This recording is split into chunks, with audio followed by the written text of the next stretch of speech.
marketing automation apporte d'abord de la fluidité et des services à votre relation client. Tout ça au bénéfice de la confiance qu'il vous apporte et que vous lui apportez. Hein, toutes les ventes est une relation de confiance et en fait ça va permettre d'homogénéiser la qualité du contenu parce que ce contenu va pouvoir être envoyé au travers de vos partenaires, de vous-même, de distributeurs. La qualité de la relation est la même avant que je sois client, au moment où je le deviens et après, par exemple, sur des services après-vente.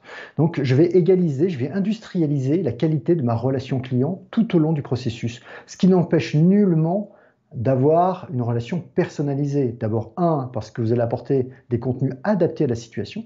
Deuxièmement, il y a des humains qui vont prendre le relais à un moment donné. Ça peut être un centre d'appel, ça peut être le commercial, un account manager en business to business. Ça va être quelqu'un qui va reprendre la main, mais sur de la valeur ajoutée. Par exemple, la prise d'un rendez-vous, vous pouvez l'automatiser, vous le vivez aujourd'hui avec Doctolib. Quand vous prenez rendez-vous avec votre médecin, c'est tout automatisé, c'est bien du marketing automation.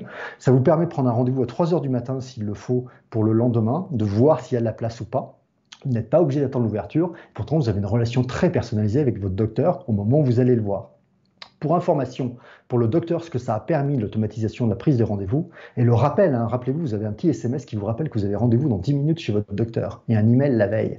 Et en fait, le taux de ce qu'on appelle en anglais de no-show, c'est-à-dire de non-présence des patients chez leur docteur, a diminué de près de 80% selon Doctolib. C'est juste énorme, gigantesque en termes de qualité de la relation que le médecin va pouvoir avoir, puisqu'il ne sera plus stressé par le fait de ne pas avoir tel client, et éventuellement de systématiquement mettre quelqu'un entre deux rendez-vous au cas où un rendez-vous ne se ferait pas.